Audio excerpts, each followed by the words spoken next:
2-0.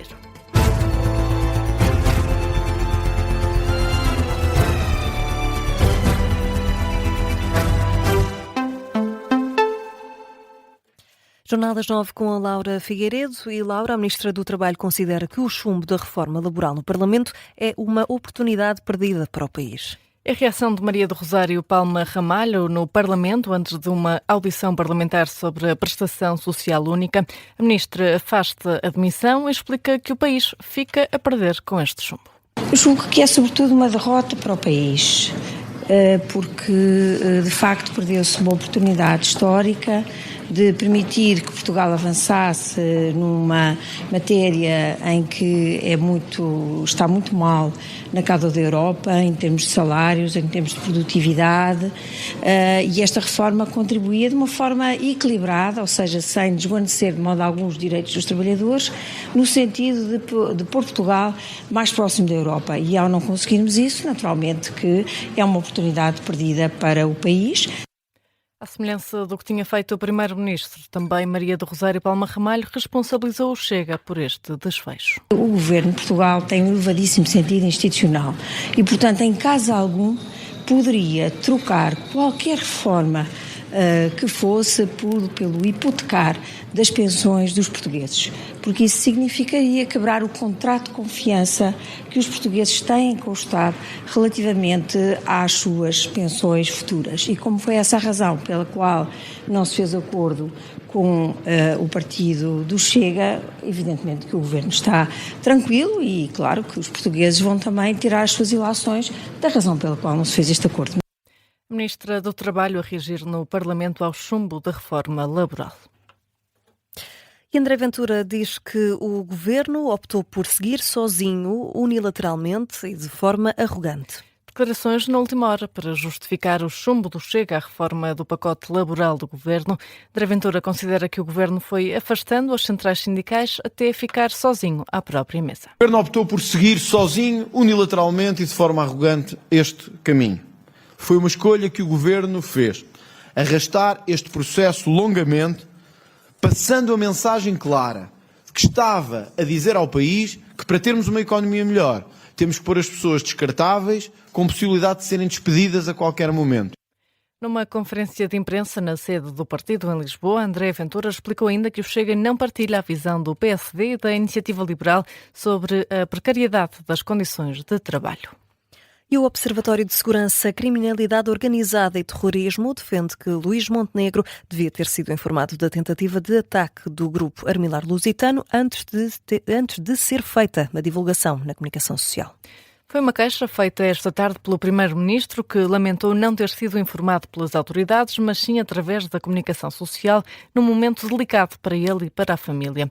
A Rádio Observador, o presidente do OSCOT, Coronel Francisco Rodrigues, sai em defesa da posição de Luís Montenegro. Sem pôr em dúvida exatamente a questão levantada, a dúvida ou a negação de ter conhecimento desta situação, a não ser pela comunicação social, acho que lhe devia ter sido comunicado anteriormente a situação, tanto mais que faria com que ele próprio também estivesse, de certa forma, atento a qualquer situação que poderia estar relacionada com a questão em si.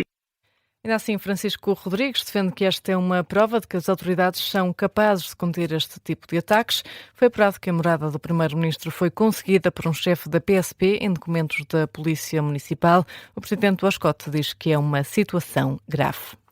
E vai ficar em prisão preventiva a mulher suspeita de matar a enteada de 8 anos em Valpaços. A madrasta da criança foi ouvida no Tribunal de Vila Pouca de Aguiar. A mulher foi detida ontem, depois de, durante a madrugada, ter confessado o crime e ter indicado aos polícias o local onde deixou o corpo da menina de 8 anos.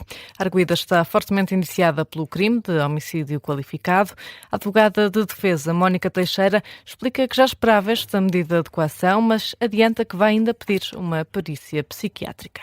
Vamos tentar uma perícia psiquiátrica, ela colaborou, ela tentou desde que caiu nela, ainda com os inspectores da PJ, colaborar, ajudar ao máximo na investigação e na recolha de toda a verdade material para o processo. Hoje sim, também falou, em seu primeiro interrogatório, confessou muitos dos factos que estavam neste processo e, portanto, mostrou muito arrependimento. Mónica Teixeira, advogada de defesa da mulher que fica em prisão preventiva em declarações aos jornalistas no final da audiência no Tribunal de Vila Pouca de Aguiar. A saída da arguida ficou também marcada por momentos de tensão, com alguns populares a tentarem agredir a mulher suspeita de matar a criança de 8 anos. No Reino Unido, 2 comboios colidiram junto à estação de Bedford. O acidente levou ao corte na linha East Midlands. 5 helicópteros e mais de 30 meios de emergência foram ativados. O acidente terá ocorrido quando um comboio que seguia de Corby para Londres embateu na traseira de outro proveniente de Nottingham. Até o momento não foram confirmadas vítimas. A polícia britânica também ainda não divulgou o número de feridos. Vamos agora ao Mundial. Em tempo de intervalo, o anfitrião Estados Unidos está a vencer por 2-0 a seleção da Austrália. Com este resultado, a equipa norte-americana qualifica-se para a próxima fase da competição. Ontem, o México, também anfitrião, foi a primeira equipa a apurar-se e é, até ao momento, a única nessa condição. Aqui connosco em estúdio está o Diogo Varela. Diogo, estiveste a acompanhar os primeiros 45 minutos do jogo. A seleção norte-americana está a aproveitar o fator casa?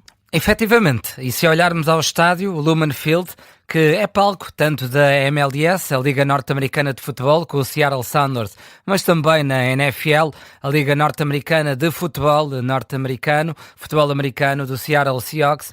São 70 mil nas bancadas e desses 70 mil, Laura, olhando também para as imagens da transmissão televisiva, grande parte é da turma norte-americana a aproveitar verdadeiramente esse fator casa, já com este 2-0 favorável à formação de Maurício Pochettino. O primeiro golo surgiu ao minuto 11, autogolo do defesa australiano Cameron Burgess, após uma boa jogada de Folarin Balogun. Depois, mesmo a acabar a primeira parte, o golo do lateral Alex Freeman, um resultado justo, tendo em conta o domínio norte-americano na primeira parte e, como tu disseste, caso assim termine, a seleção da casa, uma das seleções da casa, avança para os 16avos da final. O Diogo Varela com as informações dos primeiros 45 minutos do jogo entre Estados Unidos e Austrália. Ainda esta noite há mais jogos. Escócia e Marrocos medem forças às 11 da noite. O Brasil joga à 1h30 da manhã frente ao Haiti. E é assim que fechamos o Jornal das 9.